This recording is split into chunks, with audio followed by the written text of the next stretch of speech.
best in the Midwest for more than 80 years. News 8's Angie Sharp joins us live inside the factory of Whitey's. She's having breakfast with one of the owners this morning. Good morning, Angie. Good morning, John. I would like to introduce you to another John. This is John Thunberg, the co-owner of Whitey's Ice Cream. Good morning, John. Good morning. Thank you for joining us on this early morning. Our pleasure. Dairymen start early. Not a lot of people have ice cream for breakfast, but you're probably in full support of that, aren't you? I am. I can't argue with that. Tell me a little bit about the history of Whitey's. Started back in 1933, not by a Thunberg, but by somebody else, right? Who actually ended up being like a father to our father. His name was Chester Lindgren, and he hated his first name, and he was a white blonde Swede, so of course he got a nickname of Whitey. So it's just stuck over the years. And at what point, it was about 20 years later, right, that the Thunbergs took over? Well, actually, my dad went to work for Whitey 2 years after he opened, and then loved it. It was in his blood, and yes, 20 years later in 1953, my folks bought it.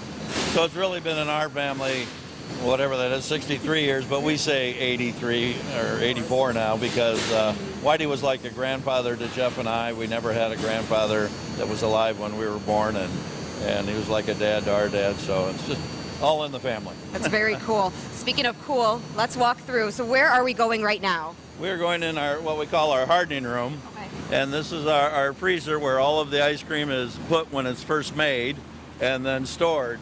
And in here is where we do all employee negotiations. Okay. No, because it's 20 below.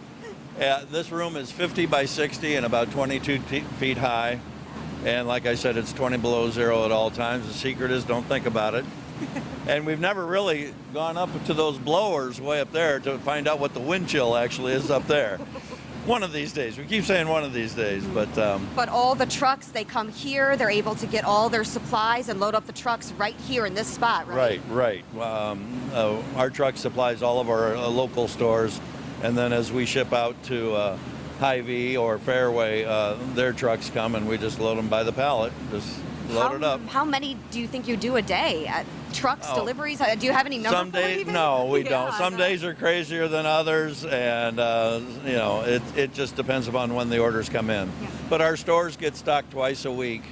So like the Iowa side would be Monday and Wednesday, and the Illinois side Tuesday, Thursday. And it's year round. I mean, it doesn't stop in the Christmas time. We know that. You know, when there's 20 degrees below outside, people are still at Whitey's. Right, and we're fortunate in that. And it's gotten better because people are more mobile these days than they were 30 years ago or whatever. You know, they'd go into their house at night and hibernate, and now, you know, we have better heaters in our cars and things like that, so people are out and about. Oh, yeah, they always want their ice cream. I hope so. Well, speaking of ice cream, we have not talked about the breakfast part of Breakfast With yet. We are going to get to that coming up in the next half hour as we go over to the store here on 41st Street and continue our conversation with John Thunberg. John? Looking forward to it. Eric did the calculations as well. So it's -20 in that factory that you're in right now, Angie. It's 84 degrees in here. That's a 105-degree temperature difference. I think you guys need to join me out here. That's nuts. Yeah, well, I certainly understand why she's wearing that jacket now, Angie. Thank you very much. Don't forget, we do a special Facebook Live every Thursday morning to show you the behind the scenes of our Breakfast With segment. That takes place right after Good Morning Quad Cities on the WQAD News 8 Facebook page. And next week, we're having Breakfast with Davenport Mayor Frank Klipsch. We'll be at the Greatest Grains off Harrison Street in the city's Hilltop Campus Village, and it all starts at 5 a.m. All right. Well